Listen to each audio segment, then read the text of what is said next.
Welcome everyone to NCEA's Catechetical and Educational Planning, Setting Goals and Action Steps webinar. My name is Kate Reich and I'm the organizer for today's event, and I'm on hand to answer any technical questions that you may have. Before we begin, I have some housekeeping matters to share with you. First, please know that all of your microphone connections with today's webinar have been muted. During the presentation, you may ask questions or provide comments for the presenters by using the chat and/or question functions located in the GoToWebinar panel on the right side of your screen. To use these functions, click on the chat or question bubble and then click into the blank box area and enter your question using your keyboard. Then click Send. Second, the webinar presentation will run for 50 minutes, leaving some time at the end for the presenters to answer any questions that you have provided. Third, today's webinar will feature 2 polls. To answer the poll questions, use your mouse to make your selection, then click Submit. Fourth, you will be asked to complete a brief evaluation about this webinar later today, and your feedback is greatly appreciated. Lastly, this webinar is being recorded, and you will all receive a copy of the final recorded presentation that we will email to you once those files are available. I'm pleased to present Lori Doloff and Regina Haney, Executive Directors for NCEA's Religious Education and Boards and Councils departments. Both Lori and Regina bring extensive knowledge of catechetical planning at the parish and school levels, including the board's role in this important process. We are also joined today by Carol Passioni and Maggie Dates from St. Pius School in Baltimore, Maryland. Carol and Maggie are on hand to share their experiences in having undergone and survived a recent planning experience. Please welcome Lori, Regina, Carol, and Maggie.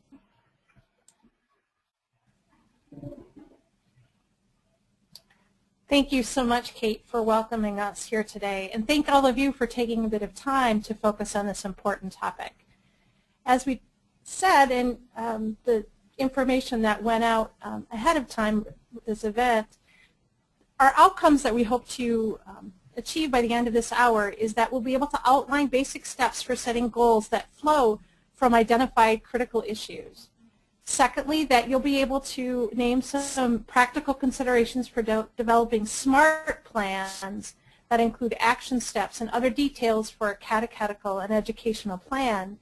And finally, be able to describe some best practices from the field that will assist you in determining the best focus or goals and the directions or action steps that will help you move toward your desired future. And how we'll do this is through a learning dialogue. So you'll hear myself, Lori, and Regina, and Maggie, and Carol in a conversation that hopefully will help move you closer to being able to have a plan that will move you to the end of where your educational program is directed. So first of all, to ground ourselves in our topic, what do we mean by strategic planning? Regina? Well, if you don't know where you're going, any road will get you there. On the other hand, the strategic planning process helps you to describe the future of your enterprise. Where do you want your enterprise to be? Where do you want to go? The plan provides steps or actions to achieve that preferred future. And there are set mile markers and benchmarks that will tell you that you got there. So strategic planning is a great guide to where you want to go as an enterprise. What are the steps or the phases in the planning process that we will present to you today? This webinar is one of 3 webinars on catechetical and school strategic planning. In the earlier webinars, we covered the first 2 phases of the 5-phase process. Phase 1 is a getting organized phase. What process will you use? Who will be your facilitator? Who will be on the planning committee? And what's the time frame for this project? And in phase 2, it's an opportunity to collect data, to gather information, and to better understand your enterprise, using the data and the information to determine that. Now, we are moving on to phase 3 and phase 4. And in phase 3, we're setting the direction. So here's the preferred future, and then what are the goals or recommendations along with appropriate action steps that will bring you to that preferred future. So this is the setting direction phase. Phase 4 is when you take all these pieces and you set goals. They flow out of critical issues. You set those goals or recommendations, and then what are the strategies or action steps to move you along to that preferred future. And then the next piece, how do we know we will be successful? So we want it measurable. And then who are the lead people? Who will be the persons who are responsible? And then we look at all these goals and then we prioritize them. What must we do first? What do we do second? And so on. And the last piece here, the cost. And so often folks involved in strategic planning bypass this piece. But if you're really intentional about getting to that future, we have to put dollar signs on that so that we could budget for those costs. And the final phase, which is actually implementing a plan. We can talk about all the different steps to getting a plan, but in the end, it's how we take that plan and make it real. That really is the focus of where we hope you're able to go as a result of this webinar. And so, if we're going to use these steps, how do we create a SMART plan? A SMART plan, and some of you may have heard of SMART goals, but here at NCEA, and along with our partners at St. Pius X, we decided to rename and say it's a SMART plan. And you'll see as we unfold the rest of this webinar. First of all, our lives are so full and they're so busy that strategic planning forces us to put the brakes on, to take time out, to think, and to assess where we are and where must we go if we are to be competitive with schools, or if we want to be attractive to those folks who want to engage in a catechetical program. So number one, we have to describe where the school, parish, diocese is now. So what does the data say about our enterprise? The enrollment data, the financial data, the staffing data. And then we look around at the environmental scan. What's happening around us? So Lori, kind of explain from your experience how you use this step. Well, environmental scanning is one of the things that for me distinguishes strategic planning from simply doing a curriculum plan or a program plan. When you're doing a strategic plan, you look at all the factors that are impacting what you do. So you look at the learners, their families, you look at the community around you. What do the demographics look like? Are you growing in population? Are you decreasing in population? Are the ages of the people in your community different? Economic trends. Do you have a new business that's burgeoning in your area, or are you looking at a place that's had extended downturns economically? What are the political trends in the sense of being a place where people are very aware of what's going on in their civic community, or needing to engage in civic work in a way that it reflects our values? And particularly, and it's easy to think about when you're in education, what are the education or catechetical trends we need to be aware of? Like currently, looking at internationally this refocusing on evangelization. And in its simplest terms, having people have the confidence and the knowledge as well as the passion to share why they hope in Jesus Christ. That's an effort that we're all focusing on internationally. So looking around to more than just your one little spot to see what else might be able to give you gift and strength or be a challenge to where you hope to go. And the third piece here is gathering additional info. And maybe I'll ask Maggie to jump in here, but using accreditation data also helped inform the planning process. Maggie, do you want to speak to that? Yes, thank you, Regina.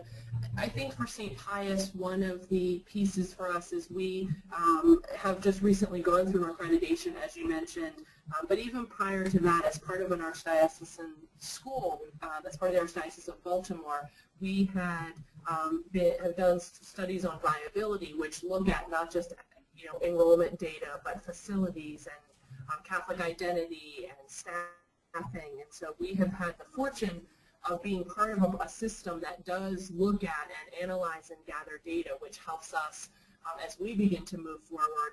And the other piece for us, and we'll talk about this a little bit with our plan, is we had launched a new program as part of an archdiocesan initiative, and so that is unique additional information for us that puts us in a little bit different of a situation with regard to having dual tracks of programs and what does that look like, and how do we make sure that our plan addresses all of that and being part of a vibrant and strong parish.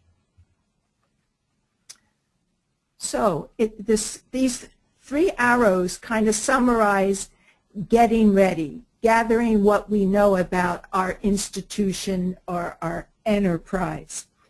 And we said strategic planning is an opportunity to look internally, to look at us. But it also, secondly, is an opportunity to dream. And that's why I love strategic planning.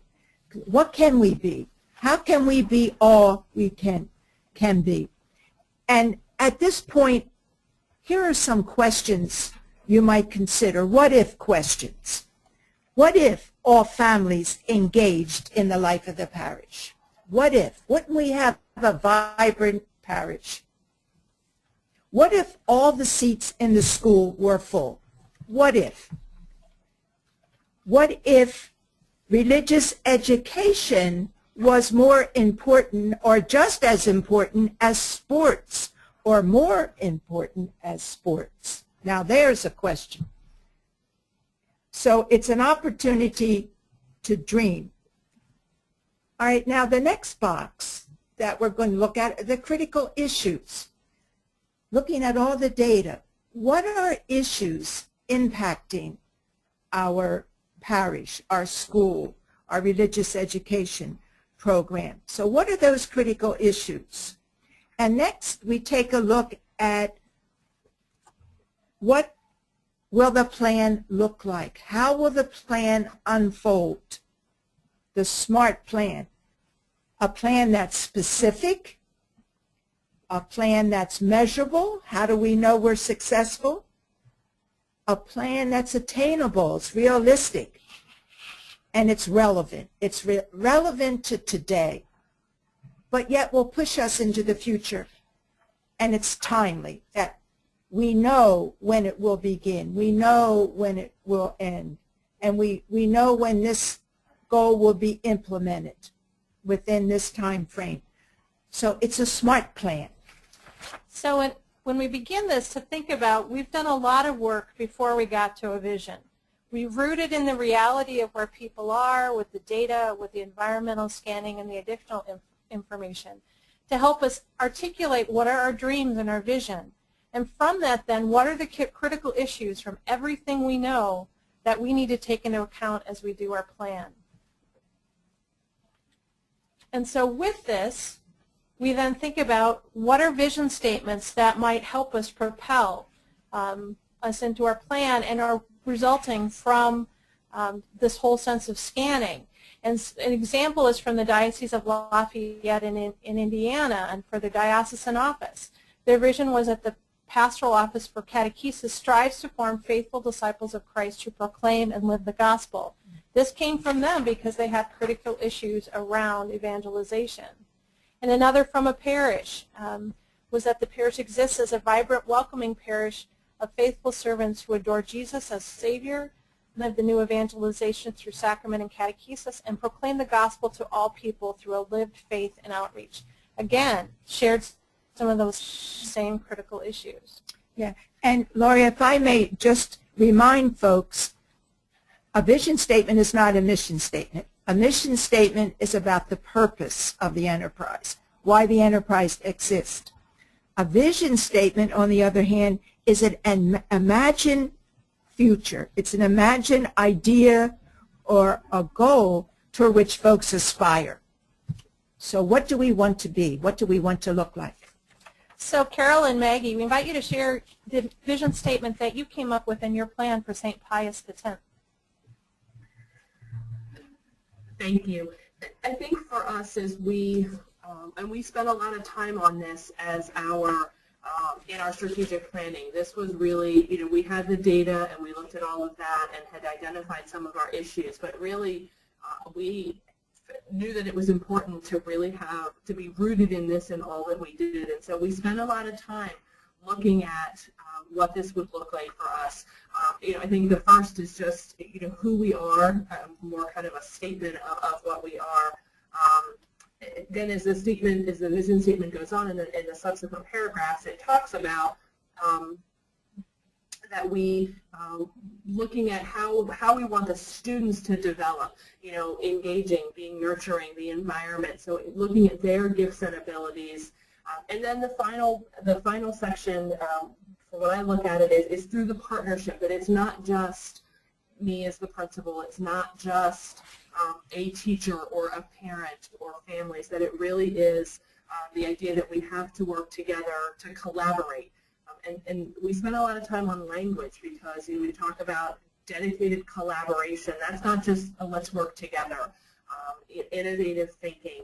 We were very purposeful in the language that we use because, as you said, we want this to be, this is sort of our idea where we want to be and what we're striving to get to. And this was an important piece as we looked at the challenges that we had and the issues that we saw, and making sure that this was very clear in who we were, how we wanted our students to be engaged, and how we wanted to support them as the faculty and families and the greater community of St. Pius and beyond. And I think for us, when we did this, if you can look at that vision statement, you see the word Catholic in there a couple of times, that we are a Catholic institution. It was incredibly important to us that that was very clear in our vision statement and stated in a number of ways. There are a lot of educational communities, but we are a Catholic educational community, and we are really working to do the will of God. So ultimately, whatever we do with our students, for their intellectual development, for their physical development, the underlying commitment to the gospel was incredibly important to us. Yes, and I just want to throw in, as I work with schools and parishes around the country, everybody always asks, how long should the vision statement be? Or should it be one line? Or it should be just 2 sentences? There's no defined answer to that. What does that statement say to you? Or what must it say should dictate the length? And that's part of where we come to finding out what's your experience with strategic planning. As part of our vision for this webinar was about having something that really spoke to the folks who are participating. So this is an opportunity for you to be part of the first poll. So Kate's going to launch that in a moment, and you'll have an opportunity to share with us what's your experience with strategic planning. Are you new to the whole effort? Have you previously been part of a group that's created a plan? Are you a member of a current group, or have you had multiple experiences of creating and implementing a plan?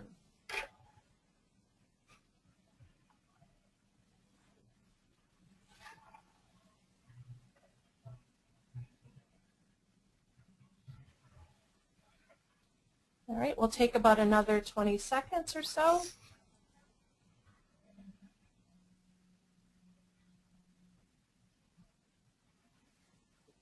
All right, so you can see there about 50% of the folks on the webinar right now are new to planning. About a quarter are currently in a process, 15% have done that before, and 7% have had multiple experiences of planning. So we really have a range of folks, and I think this is true of any community, is that you're working with this range of experience. And so hopefully you'll each be able to come away with something, but we'll also be mindful that over half of the folks here are new to the process as a whole. So what we'd like to do is to again invite Maggie, the principal of St. Pius X, and Carol, who is the president and pastoral administrator of the parish at St. Pius X, talk a bit about their experiences of strategic planning. Thank you. For me as the principal, it was a daunting process to start thinking about strategic planning. This is my 4th year at St. Pius, and when I got here, the first year I spent learning the community. The second, we launched a brand new program, and so as we finished that second year and started looking at my 3rd year to decide, it became very clear to me in my work with the board and my conversations with Carol that we needed to update the strategic plan. St. Pius has been a community that even before I got here has been, it's important to do strategic planning and to have a long-range vision. So that was not new, and that was very important that was already there. I didn't have to establish the need for strategic planning. That's something that Carol has embedded in this community, and that's been important. So I was able to talk with the board and say, okay, where do we see ourselves? And I think it was important for our school board.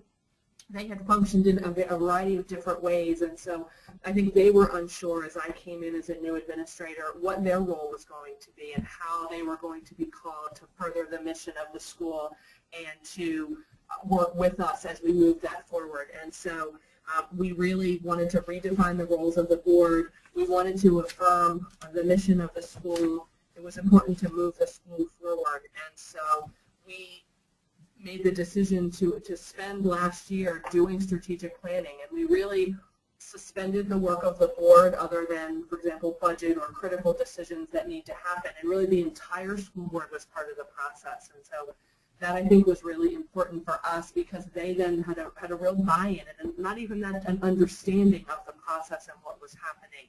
And so we were able to redefine how the board was going to function, what this was going to look like for the school, and really be able to set a course for the school that we've seen real success so far. We're in the very infancy of our implementation, but we have seen, there are things on our plan which we have accomplished, things we are able to say, we've done, so let's keep that because we want to go back and how do we move that forward even more. But I think the work of the board has really revitalized that community and that group for us, and the benefit of that has just been enormous in the fact that it's not me standing up saying this is what we should do, or I'm the principal, I think we should do this, but the community itself has really had a strong buy-in. Our families understand what we're doing, the faculty understand, the parish community, we're enormously blessed with the support of the parish community in their leadership boards, but also just the community in general for what we're doing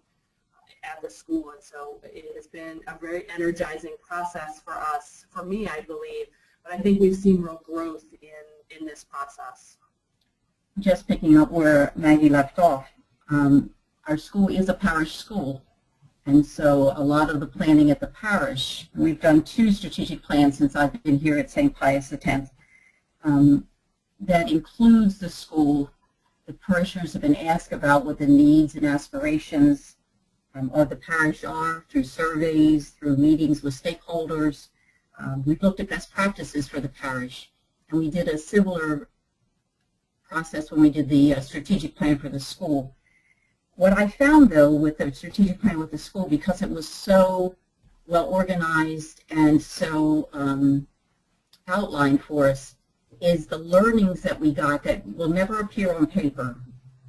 the understandings that we had among the board members and the other folks that we invited to be part of the process have helped us carry through what we're currently trying to do with implementation, but also gave everybody a much deeper and richer understanding of the school and of the parish and the wider community. So we are ready to do a new strategic plan for our parish, and obviously we will take into account what was done at the school last year in including that strategic plan or the ideas from that strategic plan in the new strategic plan for the parish.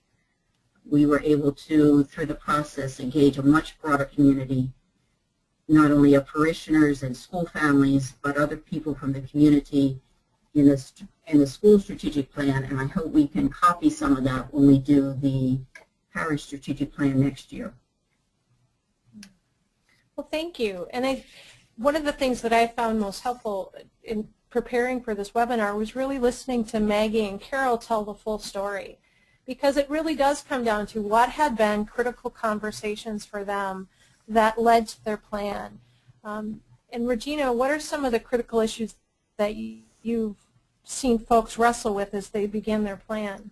Right, and I think just like the title of this slide says, critical conversations. So what are the issues that flowed from the data, that flowed from the conversation, kind of what Carol was speaking about at the end of her presentation, critical conversations, learning, and also identifying what the needs are. So let's take a look at some of the critical issues that we're putting forth here. The need to foster a spirit of evangelization across the diocese. So that was the need that flowed out of the conversation and flowed from the data. And a possible solution is there, listed under there, provide parish professional staff with resources. All right, let's look at another example of a critical issue. Minimal cultural diversity. That's an issue in many parishes. So what's the solution? So we're going to adopt curricula and assemble materials to conduct faith formation classes in the primary languages for the diocesan population. So finding out what the demographic says and how do we respond to the folks that are within that demographic area. And the third critical issue, to address the school's operational vitality. So how do we ensure a strong future of a school? And then the issue is to identify funding sources other than tuition. So again, the critical issue and some possible solutions. And so some of these critical conversations come from the life of the community. Well, what if you're in a situation where you don't necessarily have the experience, the time, or the folks to really do that full in-depth conversation up front? There are a couple of resources that can be really helpful to you. For instance, the National Directory for Catechesis has sections in it that actually address what the diocese, what the parish communities, and what Catholic schools are asked to do in relationship to catechesis, and even with the Catholic schools in the sense of education. What does it mean to educate the whole person from a Catholic viewpoint? And so looking at these particular sections in the National Directory of Catechesis, which is available from the United States Catholic Conference for Bishops, it can give you an idea of what some of the kinds of questions are you might want to ask one another, the kinds of conversations you want to have. In fact, on page 255 of the National Directory for Catechesis, it actually talks about what should be in a catechetical plan for a parish. So that's a place to start, as well as some of the other resources that we'll share with you at the end of the webinar. So there are some books and those kinds of things that are there to help you. Some critical issues that transcend settings, so whether you're in a diocese, a parish, or a school, are things like parishioners and parents being conscious about the role of modeling participation in sacramental life as part of faith formation. That religious instruction is a key part of it. It is not the only thing that transfers into a lifelong faith. As well as training and sustaining a sufficient number of faith-filled, skilled, and effective catechists and religion teachers. So that might be a place to begin to have some conversation beyond a given setting. So like Maggie and Carol described, what are the things going on in the parish and their hopes and aspirations, as well as what's going on within the school. And so for St. Pius X, what were some of the critical issues you encountered? I think the biggest thing when we talked about critical issues, I think even just to step back a little bit, we came to this list you'll see of issues that really came out of our plan, but I think for us it was important because we dealt with a lot of things that people identified from their own, not data-driven, but their own just something they had heard or perception about what a critical issue was. And so we spent some time on that around, somebody who'd been on the board for 10 years and, this is the way it used to be. And that's very important data, very important information because, perception is that person's reality. And so we had to, in addition to dealing with identifying our critical issues, it was really important for us to say, okay, what is it when you talk about, for example, enrollment, what are you saying? What are we, increase enrollment is not, to go back to, that's not a smart goal. That's because it's not measurable. What does that mean? How are we going to do that? And so it was important for us to look at all of the data, and as we said, it was said earlier on, looking at demographics. One piece for us when we looked at our data was the zip codes that our families come from. It was much wider than I think we had thought, and so that gives us a different lens through which to look at when we talk about for that, marketability and identity. All of that fits into that data that we looked at. So it really was important for us to clearly identify not only that these are critical issues, but why do we think that, what tells us that they're critical issues, not just because I feel like it is. Not that that's not important to hear, someone's perception of what a situation might be or an issue, but to make sure that we had good data to make those decisions. And then one thing that we did with our plan and our process was we then identified committees for each of these. And so we were able to really delve into these issues to identify what is it about, when we say finances, what are we talking about?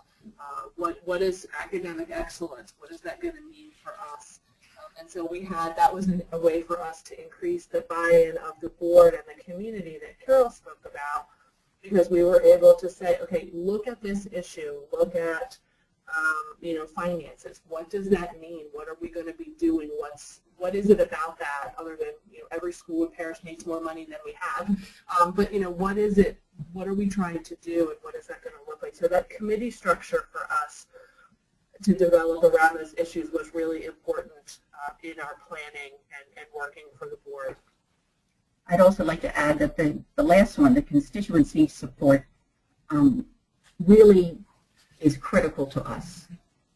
From the inception of doing this strategic plan, we involved the school board, but also went beyond the board to bring other people on to help us with the plan. And we were very respectful of their time and their skills and what they could give to the board at that particular juncture. And when the year was up, some of those folks said thank you and went on with whatever they're doing in the rest of their lives. And other people continued to work with us.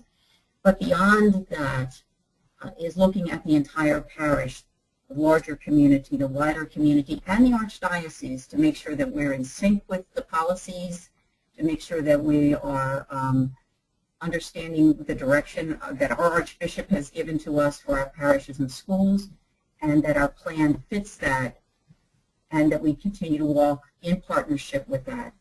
We continue to look for as Maggie said, the buy-in and the ownership from the people working with us on the strategic plan, because it's not only important to move the various issues forward, but more importantly to me, in a way, is that they can speak to that in the broader community. So when asked by a parishioner what's happening at the school, they have good information. They have a positive vision to offer to people, whoever they may meet at the grocery store or at the swim club. They can speak well to our school and to our parish. And I think we got a lot of mileage out of that, to be honest. Well, thank you. You might wonder why we spent so much time talking about the work before you actually write a plan. Well, what we've discovered is all the work that you do up front actually makes the writing of the plan fairly simple. And so as we get into those practicalities, now's the time for us to help understand what would be the focus, or what is the primary focus of a plan that you would be hoping to create. So this is your opportunity to do a second poll. So to help us know, are you planning for a religious education program, a parish religious education program, a Catholic school, a parish and school catechetical plan combined, or a diocesan catechetical plan, or some other kind of plan?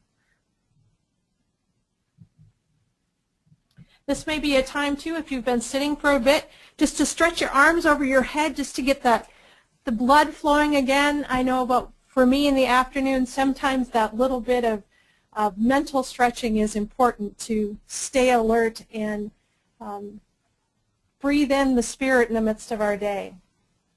So it'll take just about 10 more seconds for you to fill out the poll.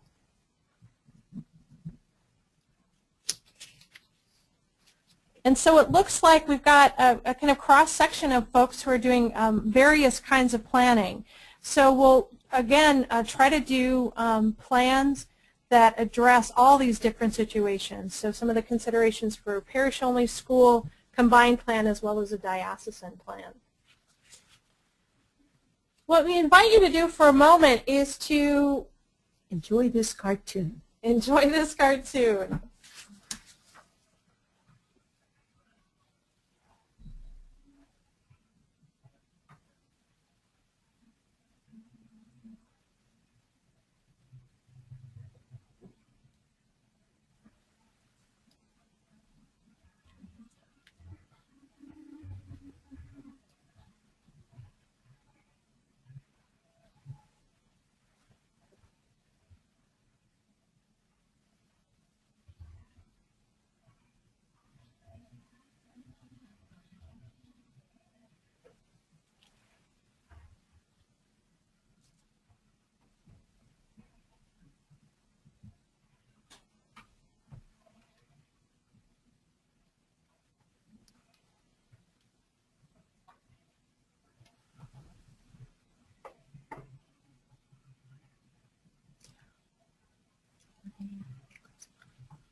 So now let's take a look at forming SMART plans, which is phase 4 of the planning process.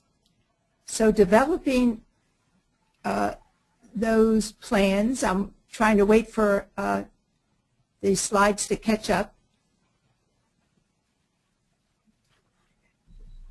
All right, the first is to make sure you have a clear picture in your mind of what you want to achieve. So that's the specific part, or the S part of SMART plans. The plan is to be measurable. So establish criteria for monitoring the goal. So how do I know we got there? Do I have 50% more students, or whatever I have? So it's measurable. And number 3, attainable. Ascertain if the goal is feasible given the available resources. And 4, is it relevant? Determine how the goal supports the organization. And number 5, is it timely? Establish a time frame for completing the goal. All right, now here is an example of how you play out that SMART plan.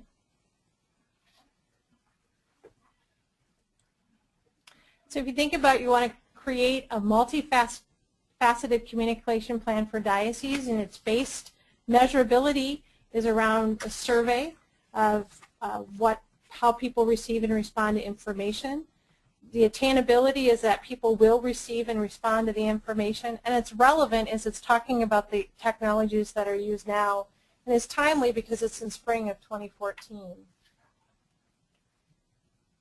And this is an example that was taken from the St. Pius X school plan.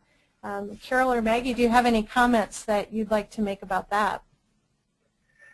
I think that as we looked at this when we were having our goals and our action steps, I think for me initially I was thinking, that it had to be something very, very big, and I think we want it to be something that's very impactful, but that doesn't mean that it's huge. I mean, if you look at this, a plan that showcases the academic accomplishments of middle school, that is really, that's a very easy, it's something that's going to be easy. It will take time to do, but it's not grow your middle school by, 100% or 50% even. It was something that we were able to start with. We saw with the resources that we had was very attainable, and that of all of the goals, when you look at the attainability, do you have the resources? Are you able to do it?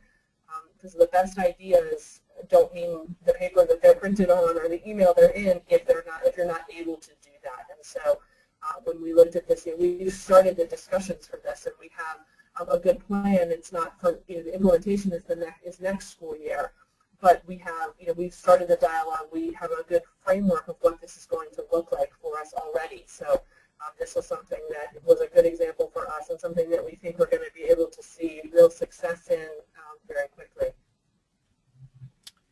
Okay. The next 2 slides just lay out a template. So if you're putting the plan together, here are the pieces. So the subcommittee or category might be marketing, what that goal or recommendation is, and then the rationale. Why is this goal important? And then what's to be done, who will be involved, and on the next slide we'll continue that template. Who's responsible? And that's important.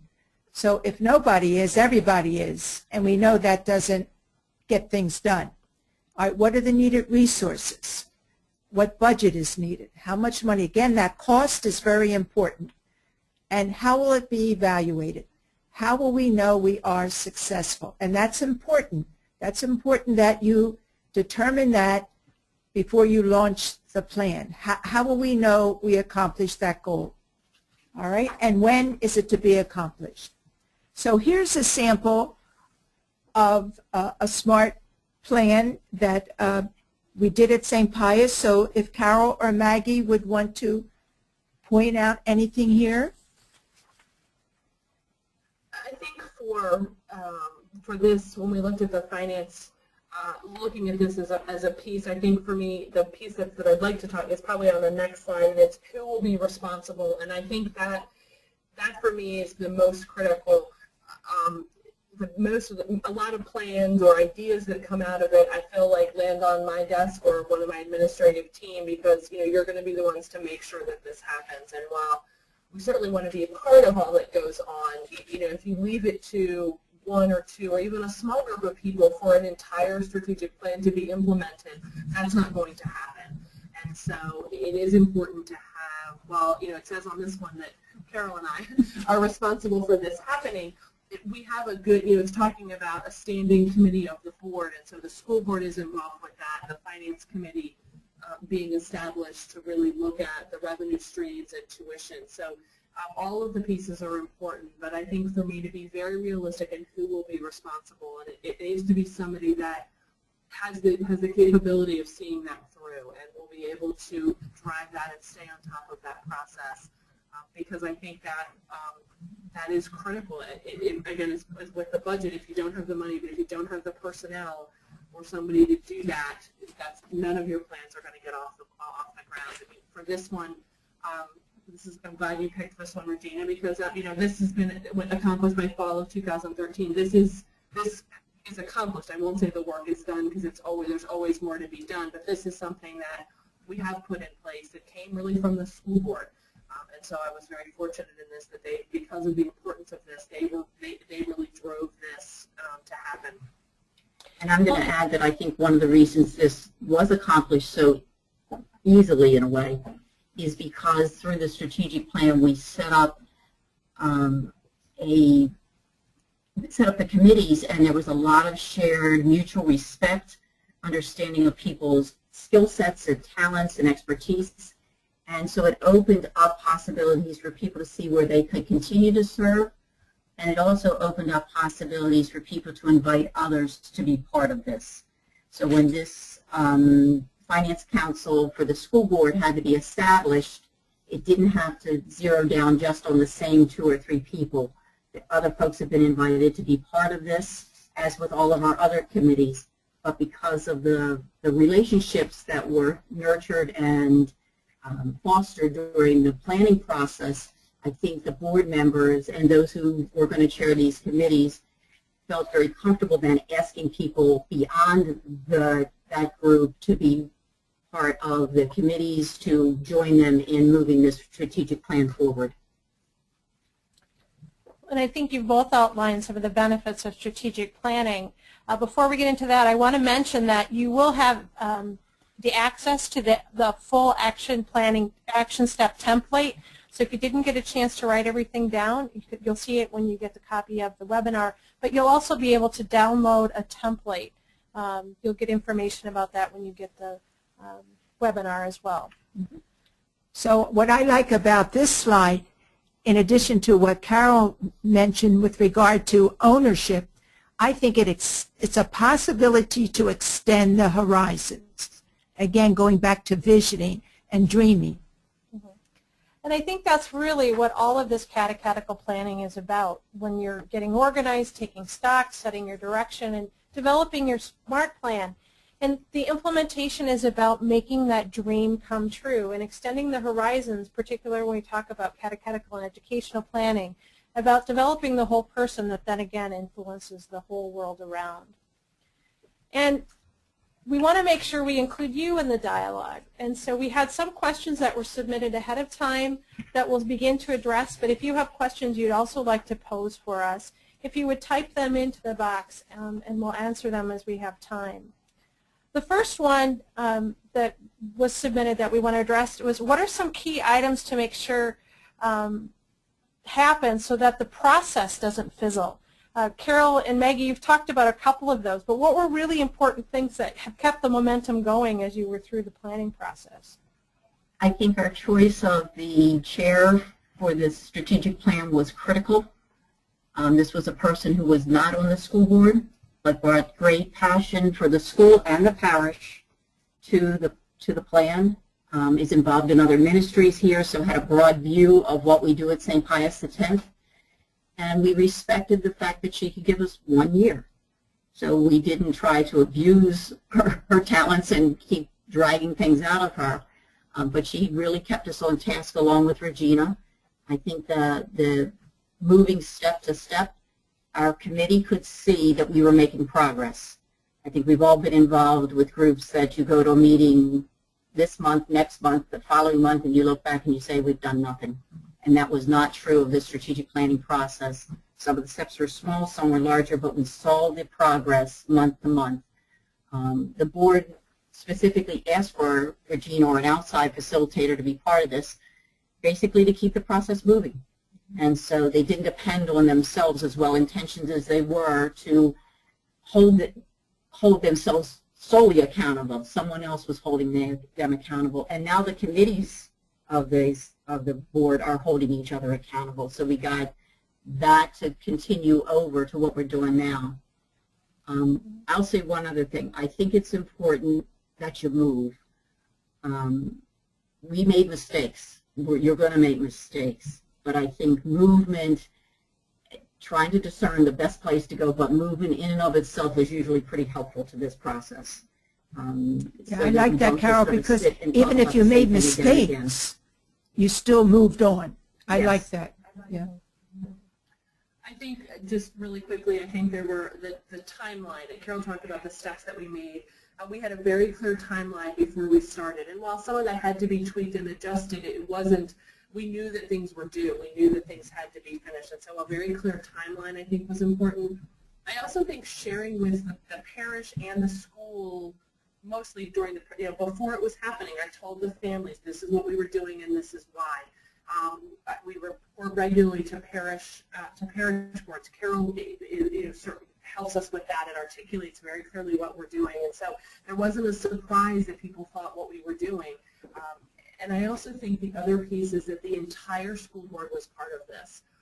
And that was a model that just worked for us. I know that's not the case, necessarily for every, and different parishes and schools are in different places, but for us it was really important that the entire board be part of that, so they understood the process, understood what we were doing, and had a clear understanding and were able to articulate that for us. Mm-hmm. Well, and I think you've all touched on that piece of a key item is identifying who needs to be involved.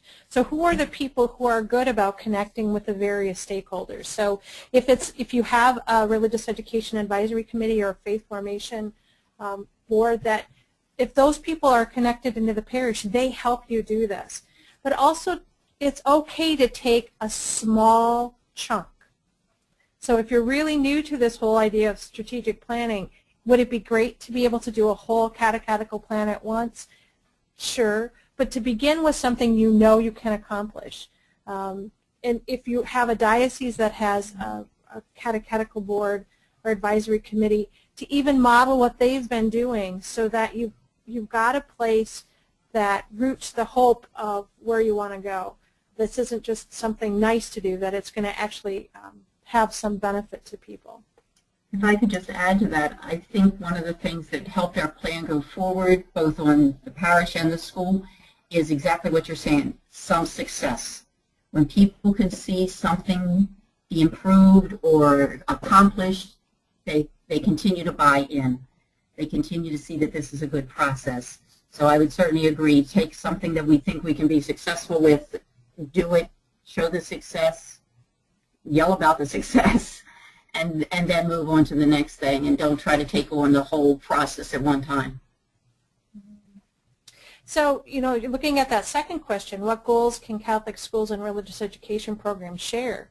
If you're new to planning and you have a Catholic school in the neighborhood or a religious education program in the neighborhood that's done planning, the simple goal could be talking with one another to understand what the process might be like. So sometimes, again, it's that small thing to be able to learn that might be a place to share. And I think the way Carol and Maggie work together, bringing in the parish when appropriate. So, Carol, do you want to talk a little bit about that? We've been very fortunate that the parishioners of St. Pius X have supported their school for over 50 years. And even if their children did not go to the school or they're even new to the parish, they understand the importance of the ministry of the school to the overall ministry of the parish. So there's a very good partnership. Some of our staff, our director of children's ministry here in the parish works very closely with the school, is known by all the school children. So there's an interplay. It's not a we they. If I had my druthers, I'd shrink the parking lot that sits between the church and the school, but we try to at least emotionally shrink the parking lot.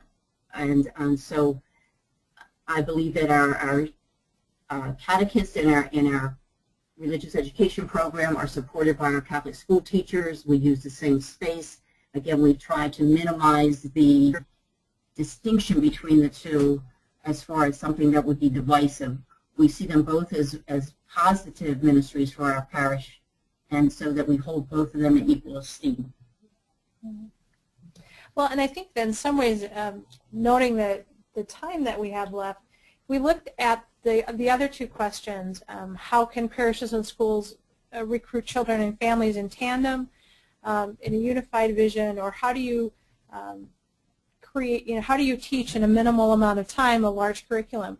I think both of those become the place that lead to the critical conversations that are needed for a strategic plan, because depending on the situation that you're in, what the strategies are that are going to get you there will be different. So the situation that Maggie and Carol are in, you already have a close working relationship. So doing something like reaching out in a unified vision is very possible. It's natural for what you do.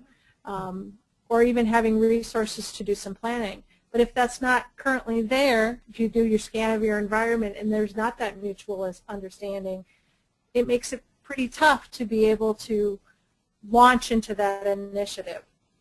And I don't know if other folks have comments as well. Yeah. I know some schools I've been working with around the country, they're really building into the conversation in the school. How do we get parents to relate back to the parish? And it would make sense to include somebody from the parish to be in on that too. But are there ways that the children can discuss the gospel on Monday morning? Or is there some formational piece for the parents that could be offered at the school but with the presenter from the parish? So I think, as Laurie said, you had to say, what are the solutions, and spending time creating the solutions to the issues. And so often people say to me, we don't have money, and that's our problem. I disagree. I think we have problems because we lack creativity. So I think we can find creative ways to bring school and parish families together.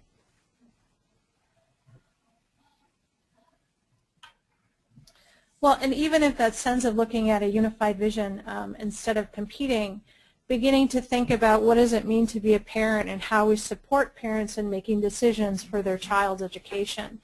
And if we really put the parents first, putting the learners first, it really changes what we look at in our vision. And so, how can that recruitment plan be put together is what would this look like if we focused our attention on giving parents the information they need to make a well-informed choice.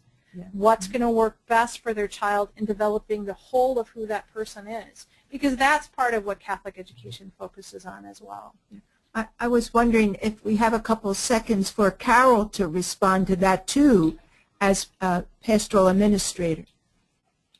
I would certainly agree that looking at the learner and the families, understanding their situations, I think also if we can agree that ultimately we're helping to help people develop a relationship with Jesus Christ.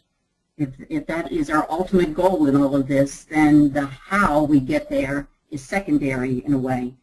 And it behooves us to help find the best ways for people to do that, even beyond the programs that we offer.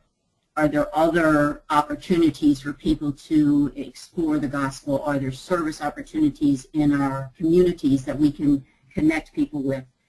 I often find that when either the school or the parish personnel go beyond their own doors to help people find other resources, that's when we get the best support from those people coming back.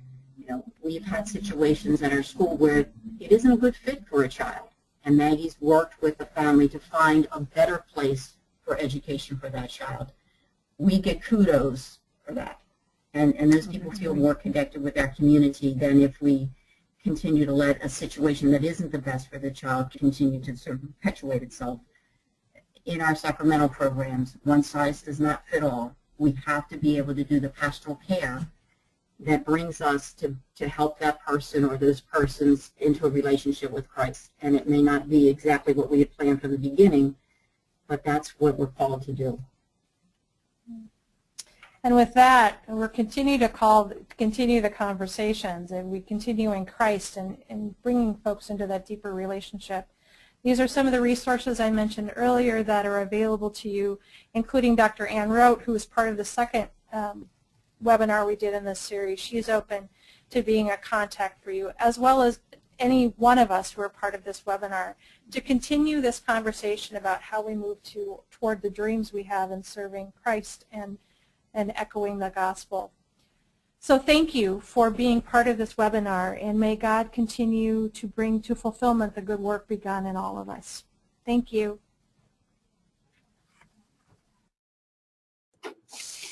And thank you, Lori, Regina, Carol, and Maggie, and all of you attending as well for your participation today. That concludes the Catechetical and Educational Planning, Setting Goals and Action Steps webinar. We will be sending you an email in the next day or two with instructions on accessing this recorded webinar file, as well as the presentation slides. We invite you to visit our website at ncea.org to view the schedule of future webinar events. Thank you and have a great afternoon.